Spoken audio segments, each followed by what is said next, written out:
So Joe Crowley went on MSNBC to try to stop the left-wing tsunami from taking over the Democrats and taking over the country.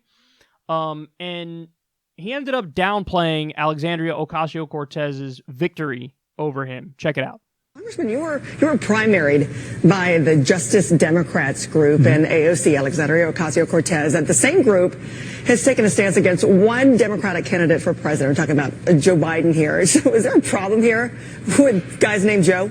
Well, I certainly hope not. You know, it's a biblical name, so I hope not.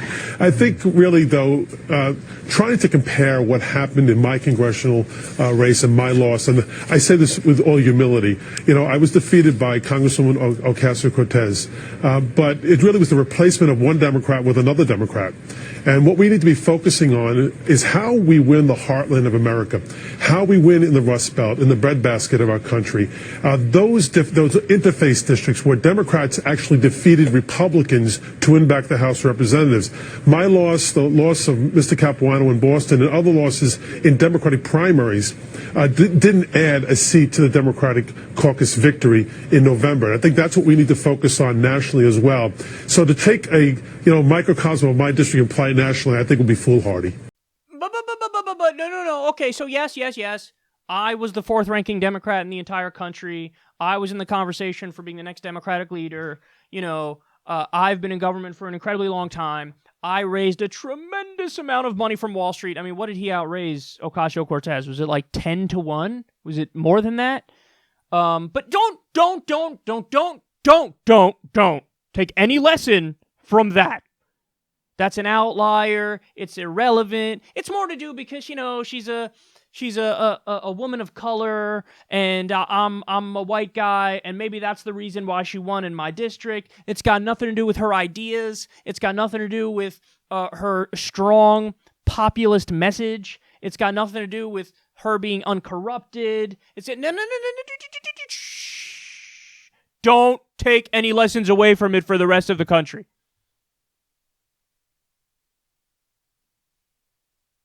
The opposite of everything he said there is the truth.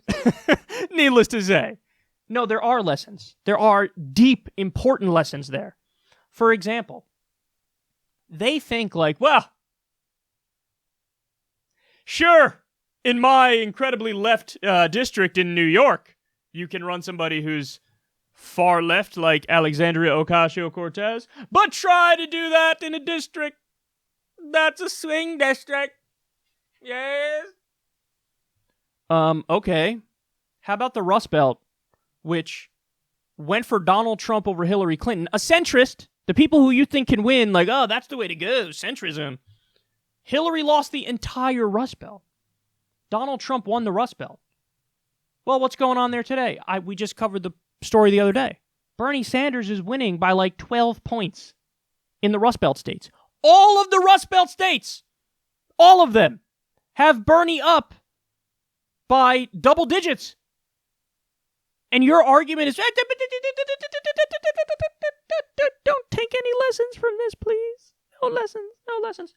No, the lesson is principled, uncorrupted, populist, working class politicians will win everywhere. How many times have I told you guys this? You know what cuts across party lines? Populism. As soon as people realize the real dividing lines in this country, it is not Democrat versus Republican. It's working class or regular people versus elites versus the establishment. Soon as people realize that those are the real dividing lines, it's over. You get a blue tsunami across the country, but not blue as in, you know, any old blue will do. Blue as in populist left working class champions taking no corrupting big money, taking only small dollar donations, and representing the people, fighting for what the polls show they want. The people want Medicare for all. The people want free college. According to some polls, Medicare for all is not only the majority of the country, 70%, it's also the majority of Republicans now. Free college! There's a poll that had free college, not just a majority of the country, a majority of Republicans. Living wage, again, another one, not just a majority of the country, a majority of Republican voters. So, you're telling me, if you run on these issues that everybody likes, that's not going to work. what you got to do is you got to go to Wall Street and you got to go to the military-industrial complex, and then you got to take their corrupting money, and then you got to vote for deregulation, which is going to destroy everybody's life the next time that there's an economic crash, and then you got to vote for more endless wars. And this is the way that you're a serious person. There's a video clip going around now of Biden back in the 1990s giving a speech. He was asked about, hey, where were you during the Vietnam resistance? You were nowhere to be found now, were you? And he was like, me? Bro, listen, I'm a young man. I was raising my family. I'm not down with all like the hippie t-shirts and whatnot and going out there and protesting. I'm a serious person. You're a serious person. So, in other words, the people who were protesting in a war that led to the deaths of over 1 million people in Vietnam, in offensive war, on landless peasants, where we did war crime after war crime after war crime, with napalm and Agent Orange, burned down villages. The people who were fighting that were not the serious people. You're the serious person because you're callous and you don't give a fuck about the death and destruction that's happening overseas with your money and in your name. So you're the serious person as you casually sit around while your government slaughters hundreds of thousands, if not millions of people. You're the serious one. The people fighting that are not serious. This is the same vibe I'm getting from this. Like, please, I'm a serious person, so I, outraise my opponent using corporate money by 10-1, and then I lose in an embarrassing fashion.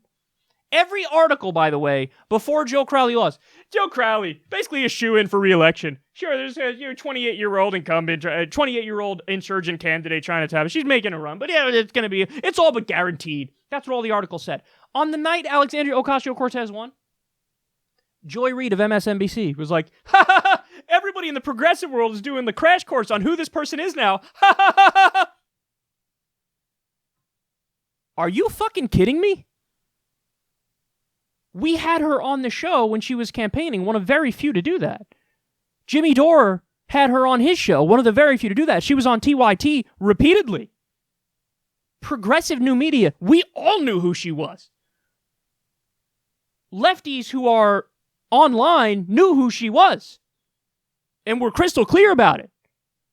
You're supposed to be the representative of what's supposed to be the left network. Don't get me started on how funny that is. And you had to do a crash course on her victory the day she won? You're pathetic. This is embarrassing, man. It's so embarrassing. And Joe Crowley, for him to go out there and be like, nothing to see here, nothing to see here.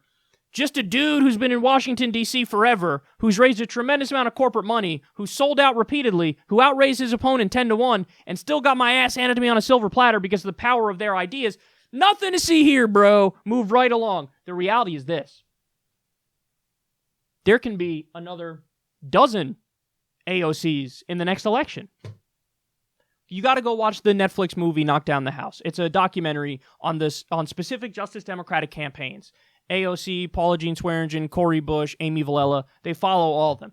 And it's an incredibly powerful documentary because we know how it ends. We know that AOC wins and the rest of them lose. Now, it shows you the nature of the beast and that everything is against you. But it also shows you if you fight hard enough, if you work hard enough, if you don't stop, if you're incredibly persistent, eventually you will win. Because the power, guys, is in the work. The power is in the organizing.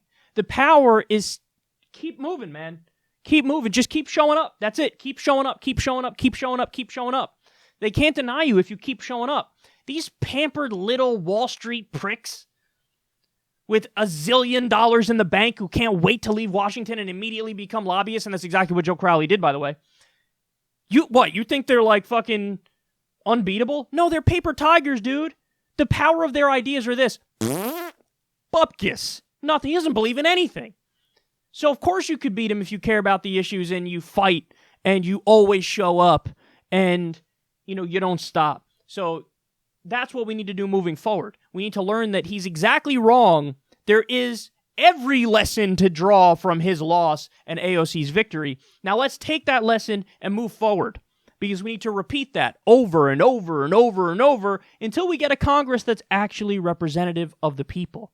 Instead of having anywhere from 5 to maybe a dozen congresspeople who do the right thing. Instead of having like 2 senators who do the right thing, let's make it a majority. It'll take time, it'll take effort, it'll take work, but it's doable.